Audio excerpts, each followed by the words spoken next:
Hey, how's it going, everyone? GC Performance here, back with another video. In today's video, I'm going to show you guys how to remove the tube from the bicycle successfully. I'll show you guys the tips that I use as being a bike mechanic daily to change it quickly and make it very easy for you guys. So stay tuned and we'll get into the video. Just for the record right now, I just deflated my tire. I have not got to flatten these things yet, so I will be using the same one, but I let out all the air. I'll show you guys how I debeat it. Okay, so first thing we want to do is we want to take the chain from the bigger chainring and move it into the smaller chainring. And same goes for your radiator layer. We want to take the chain and put it into the smallest cog that the bike allows it to do. So we'll do that down. And this will make it easier to get the wheel out of there. All right, so first thing we want to do is we want to remove the through axle from the bike, or if it's a quick release, you're going to remove the quick release. Also make sure you have the tool or whatever tool is necessary to remove the through axle. Like in this case, mine is a 6mm Allen key. Lefty loosey it. Then we'll pull this all the way out.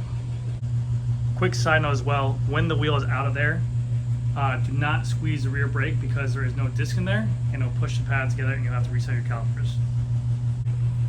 So now that we have the wheel off, we want to go ahead and first things first, we want to go ahead and debead the tire. So we can see right now the tire is kind of stuck onto the rim.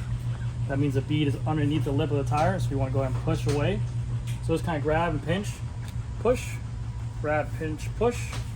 And we're just working one side of the tire right now. We're going to go all the way around in a circle to make this tire easier to work with to remove it. And then we'll go ahead and do it to the other side.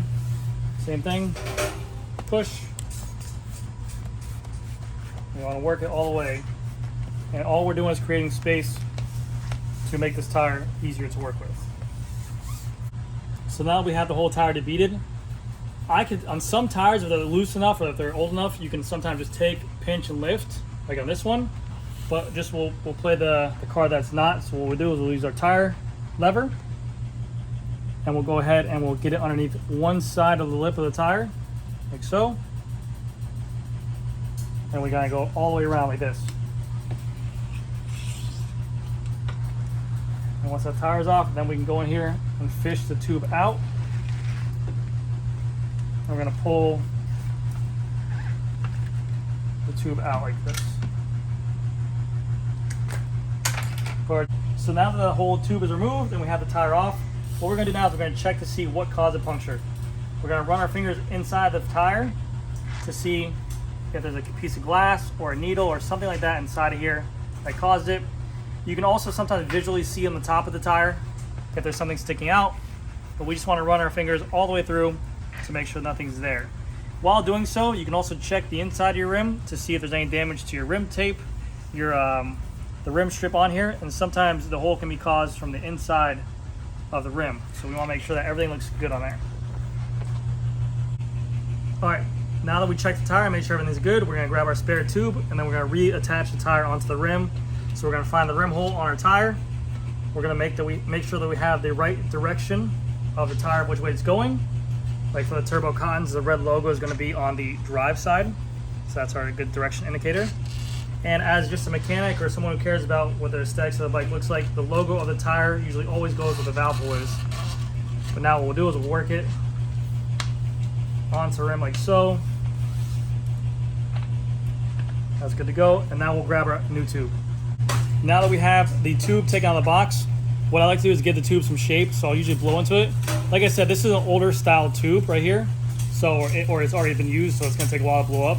But I'll just blow it up and it'll give the tube some shape to work with, and then we'll go ahead and put it back into the tire right there. All right, so now that we have our tube with some shape in there, we're going to put it inside the rim. Start with the valve here, push through, and we're going to push down the tube itself, and we're going to feed it into the tire, and then our next goal is to get this thing fed into the rim channel. Now this tube has already been used, like I said before, so it is more expanded than a new tube, so this is going to be a little bit tougher, but it should be pretty easy for you guys at home. So start at the valve again, and kind of use your thumbs to work around. And meanwhile, I'm using my waist to kind of keep the rim steady. And we're just kind of work it around in a full circle. And we want to feed this thing in there. And it's okay, a lot of people get scared to be a little bit rough with the tube at this point, but these things are pretty durable. Just make sure you're not pinching on anything. It should slide into place where it needs to go. And then as I need it, I can let out more air if I find that it's getting too tight to get into there. So keep on going, keep on going.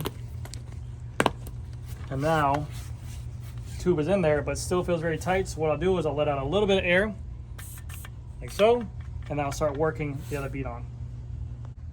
Okay, so this is the most important part. This is the part that people usually struggle at. Personal preference for me, I always like to start at the valve and work my way around, because in my opinion, and my personal preference, there's less material here with a valve stem like that. So what I'll do is I'll go here, I'll push in the bead. And all we're looking to do is get this bead in on one side, and we're gonna meet at the opposite side of the rim. So keep on feeding. And this is where everyone's gonna notice that it's gonna get tighter and tighter to get on. So right now, it was very easy for me to get the bead inside all the way around here, but now we can see it's starting to get very tight. I can't get it on my hands. So what we do now, I can let out a little bit more air, because I noticed it has some air in there. That's good. But then what we're gonna do is we're gonna do the same thing we did to take it off. We're going to go back around and de-bead the bead that's underneath this rim lip.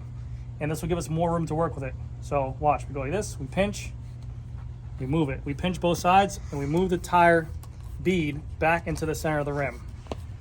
And this will give us the tire more room to work with. And you want to make sure you get that bead off there. And probably, I'm betting that I can get this tire on without a tire lever. Like so.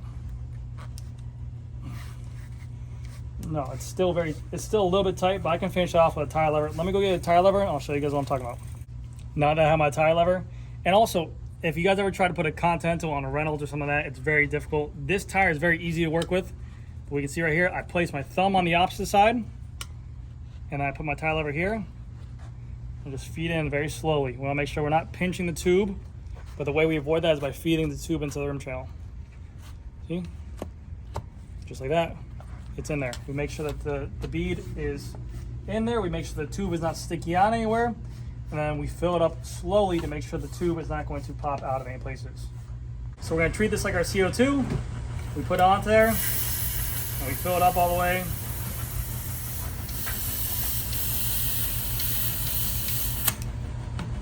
Now we're all set.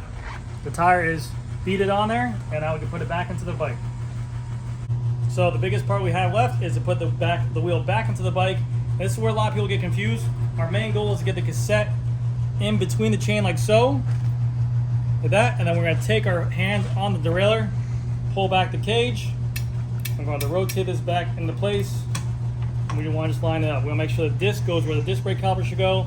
We want to get the chain somewhere around the same spot as where we took it off. It doesn't need to be exact. Everyone tries to get in the same gear.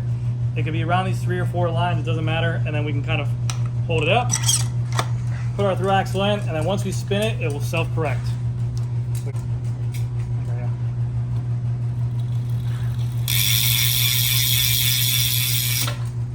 It.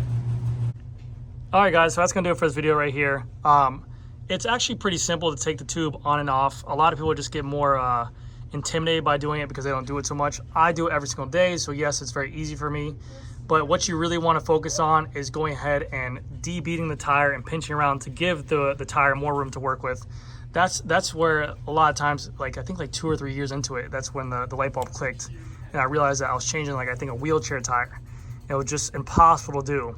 But the biggest thing I can do is say, if it ever feels impossible to get the tire lever on there and the tire back on there, and it feels like you're gonna break the tire lever, relax, go ahead, work the tire back into the middle of the rim channel, and you should have more room to work with, and the tire should just fall into place. So hopefully this video helped you guys out. If you guys have any questions, let me know down in the comment section. Thank you guys again so much for watching. I'll see you guys next video.